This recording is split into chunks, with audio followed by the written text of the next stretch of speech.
Hello everyone, this is intending to be a short video, but we'll see how I go on a real frustration that comes up for many people.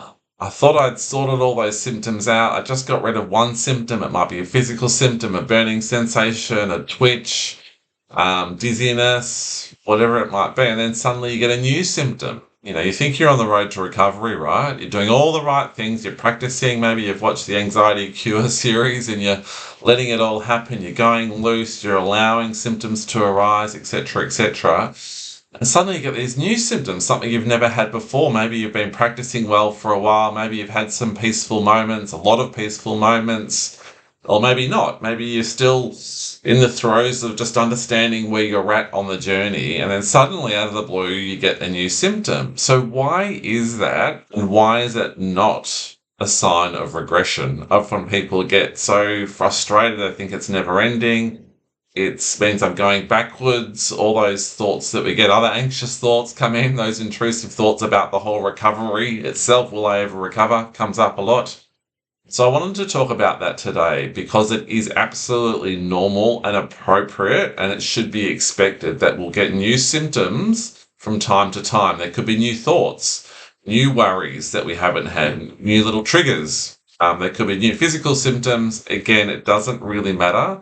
It's all just part of the anxiety umbrella, the anxiety bucket that we know ultimately is highly unpleasant, but not serious. So the reason why I should say we get new symptoms is because, remember, we're teaching the body a new way of being safe. For many, many years, we've inadvertently taught our bodies that we've got to be on high alert, to look out for danger. That's why we worry about all this everyday stuff that a non-sufferer wouldn't. We worry about the email. We can't let go of these health anxieties. We're worried about family challenges obsessively, whatever it might be. So we know that happens. But what we can do then is, if we know that these symptoms come up from time to time, we know these things happen, we know that we've effectively wired ourselves. So we've wired our brain, we've created all these neural pathways around thinking a certain way, worrying. And so these neural pathways have formed over time in the brain. They're embedded as part of our subconscious, and the body now thinks they're essential. So just as there's plenty of helpful neural pathways established, plenty of helpful subconscious programs, such as the one that keeps us breathing, our heart going without us thinking about it, we can drive a car operating the instruments automatically without thinking about it. All these essential, really useful, helpful programs are in there as well, but we've also learned really unhelpful ones. The problem is, once they're learned, the body thinks they're essential.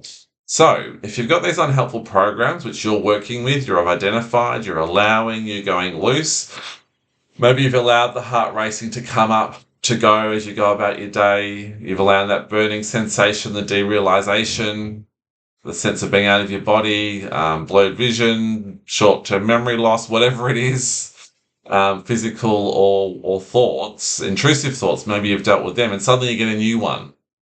Or you get a new physical symptom, a different sensation, pins and needles, whatever it is. The reason why that happens is because, remember, the body is trying to say, Sam, hang on, you don't normally think like this. You haven't thought like this maybe for the last 10, 20, 30 years. And you've taught me that the way I used to think, this high alert mode is important. So I'm going to still find new ways to pull you back to this false sense of safety because I want to protect you. This is the subconscious part of the brain, remember. It has no filter on it.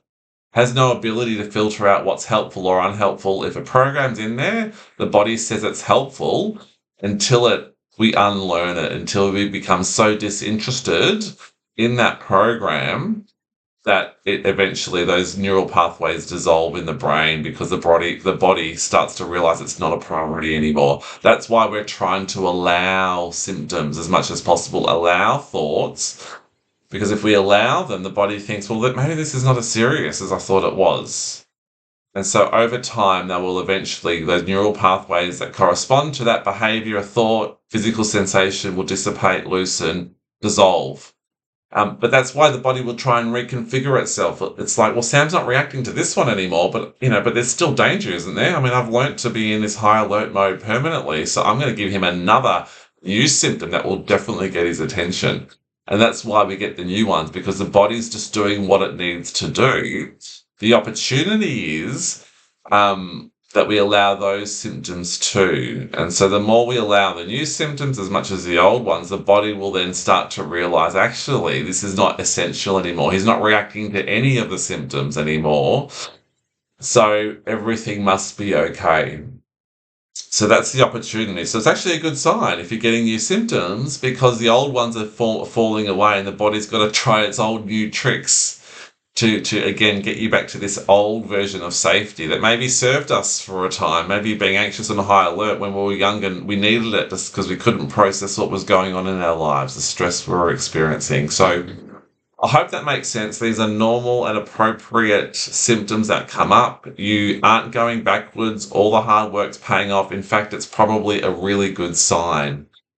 So I just wanted to jump on with that reassurance for you today and remind you that you just do exactly what you're currently doing with the old symptoms. You don't treat them any differently or any more seriously. If you've got any questions about this, please let me know.